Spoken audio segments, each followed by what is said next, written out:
Thank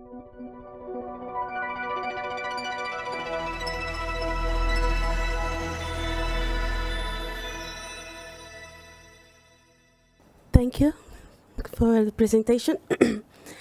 Yes, my name is Laize Beca. I'm coming from Universidade Lurio in Mozambique, Africa. And I had the pleasure of being a member of this research with the title Pharmacokinetics of Abacavir and Lamivudine in infants with and without Rifampicin co-treatment. It was a study, a sub-study under the big study that is called empirical. And why is it relevant to study this possible DDI?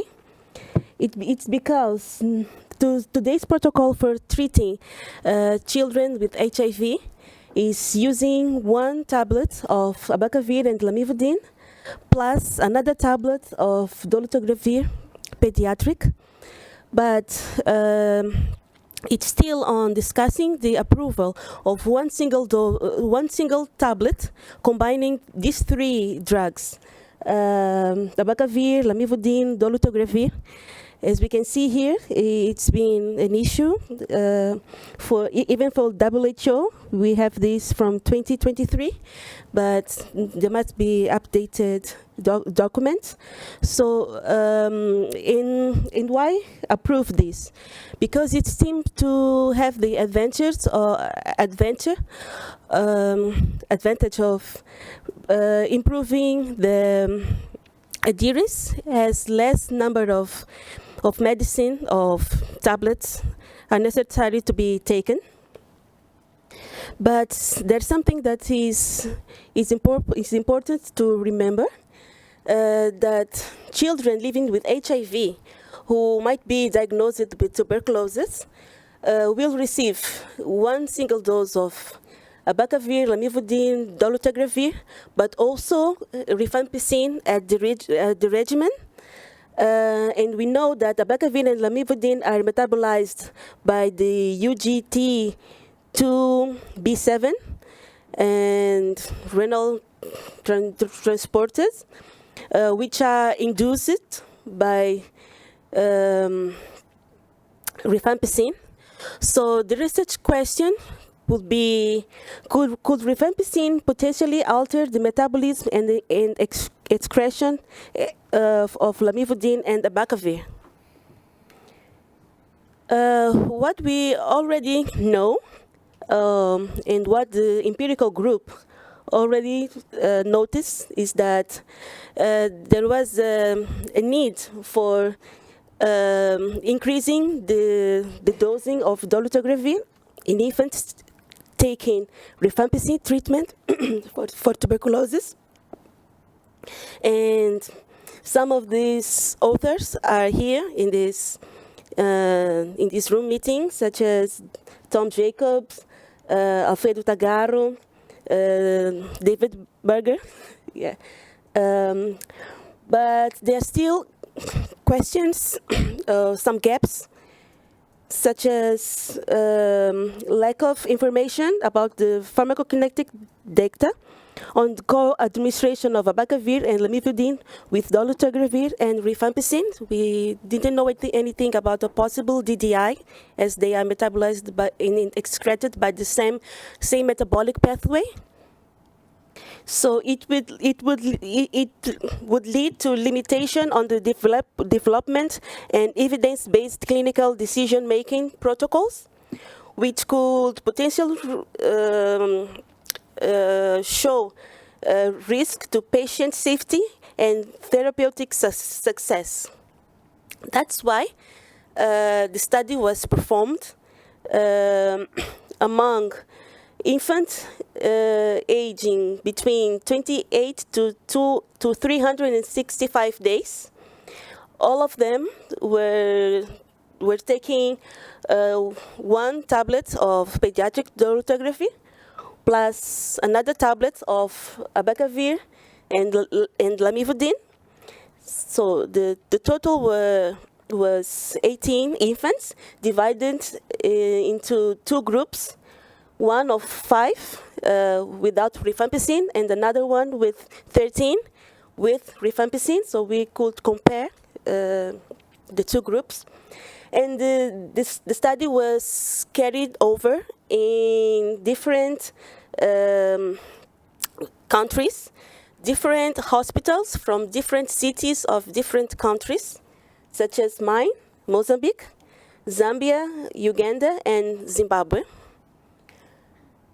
And regarding to the methods, we didn't have to collect any extra blood samples. We used leftovers from another PK study, which samples were collected at 2, 4, 6, 8, 12, and 24 hours. The ethical issues, ethical improvement were all under the main empirical study umbrella. And then we collected demographic and clinical data and PK parameters such as AUC, half-life time, volume of distribution, clearance, analyzing, and the data were analyzed by this software. And we use descriptive statistic due to the small size of the sample and high variation among the infants. And the results were presented as median for demographic data and geometrical means for plasma concentration, and the geographical means of correlation, the variation.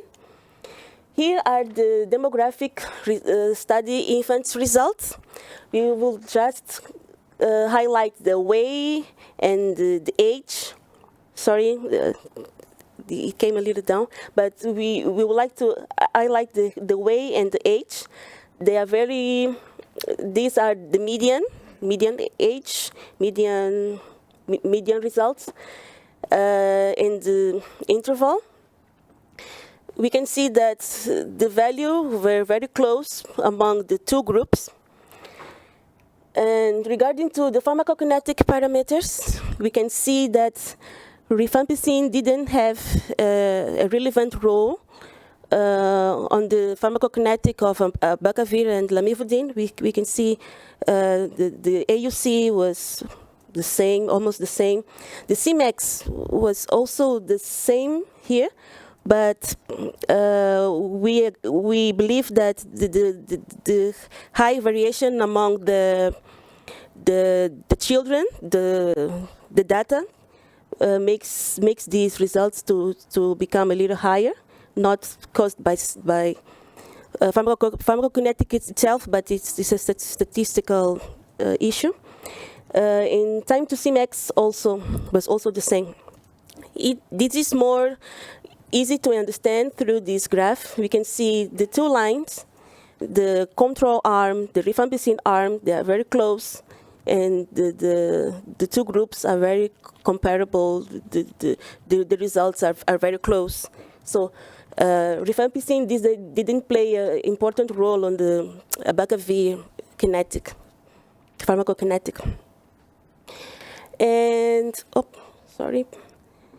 also, the same happened to Lamivudine. We can see the results of AUC's Tmax didn't change any much. The Cmax, we believe, is because of high variation among the children, the infants. What was expected, because they are very small, very young children, babies.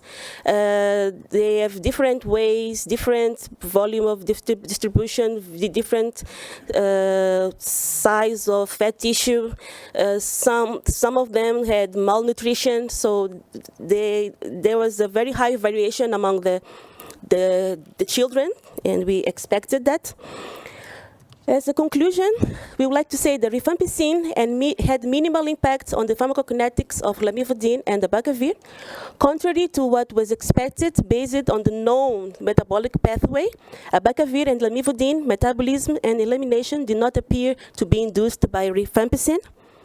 This finding confirmed that no dosage adjustments are necessary for Abacavir and Lamivudine during concomitant rifampicin treatment in children.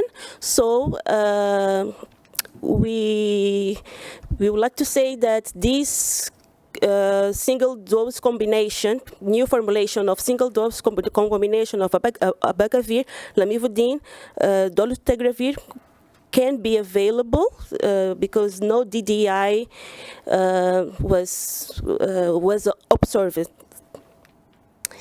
And I would like to thank the empirical group for this opportunity. I'd like to thank to my university in Africa, Nampula, Mozambique, and I would like to thank to the sponsors, to the families that agreed being part of this study. And I'd like to say that in Africa's cadre, we join hands so every infant's breath become a song and not a struggle. Thank you.